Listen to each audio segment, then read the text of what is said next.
Maisha ya mwanadamu yanahitaji nguvu ya maarifa.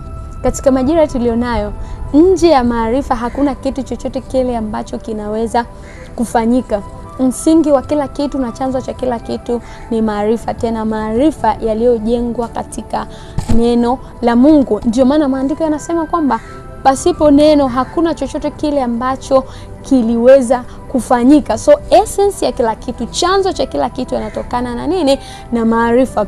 Ili vitu viweze kutokea, ili uone matokeo ya baraka ambazo zinatamkwa juu yako, lazima pia uwe na maarifa. Ili uweze kuona matokeo ya maombi ambayo unayaomba, lazima uwe na maarifa. Lakini sasa katika majira tulionayo, tuko na watu ambao wanategemea kuona vitu vikubwa, wanategemea kuona matokeo makubwa, wanategemea kupata majibu ya maombi yao, maswali, changamoto wanazokutana nazo, lakini wakiwa hawana ufahamu. Maana maarifa ni ufahamu. Hawana ufahamu hata wa vile vitu ambavyo wanahitaji kuvipata. Kwa hiyo unajikuta mtu anatumia muda mwingi sana, anasema mimi naomba sana, ninazunguka huku na kule nikitafuta suluhisho ya mambo ambayo yananisibu, lakini kitu cha msingi sana, majibu yapo katika maarifa, katika kutafuta maarifa, katika maarifa ya neno la Mungu. Hata ukitamkiwa baraka kiasi gani, hata ungekuwa na upako kiasi gani, kama hauna maarifa ya neno la Mungu,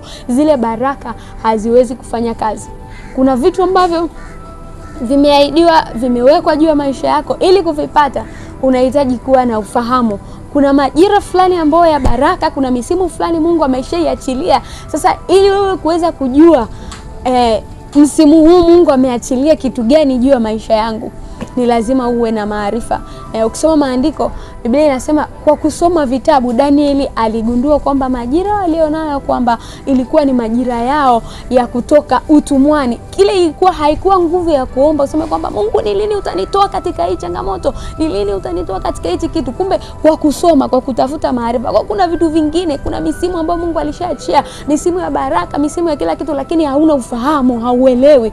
Kwa hiyo unakuta unapishana na vitu vingi sana vya maisha yako kwa sababu ya kukosa nini? Kukosa maarifa. Kama kila kitu kiliumbwa kwa neno la Mungu, maarifa ambayo ni msingi ambao umejengwa katika neno la Mungu, inamaanisha hata katika maisha yako kuna vitu haviwezi kusogea kama hauna neno la Mungu. Kila kitu ili kiweze kutokea lazima uwe na imani. Imani unaipata wapi? Hauna neno la Mungu. Biblia inasema imani huja kwa kusikia na kusikia huja kwa neno la nani? Kwa neno la Kristo. Kwa hiyo unakuta unaomba lakini haupokei. Kwa sababu gani? Hauna imani. Imani ambayo imejengwa katika nani? Katika Kristo Yesu. Wakati mwingine unasema, unaweza kuclaim kwamba mimi mbona napambana sana, najitahidi sana kumsihi Mungu, lakini sioni matokeo. Vita ndo kwanza zinaongezeka. Kumbe umeacha maarifa, umeacha neno la Mungu. Kwa hiyo unajikuta ni sasa mtu umeenda vitani alafu hauna silaha. Na Biblia pia inasema kwamba neno la Mungu ni upanga wa nini? Wa Roho. Kuna vita wewe huhitaji maombi ili ushinde, ile unahitaji neno la Mungu, unahitaji maarifa neno la Mungu. Maandiko yanasema wakamshinda kwa damu ya mwana kondoo na kwa neno la ushuhuda wao. Kwa neno walishinda, kwa maarifa, kwa ufahamu. Kwa kuna vitu ambavyo viko kwako vinaondoka wewe kwa kuwa na maarifa, kwa kuwa na uelewa.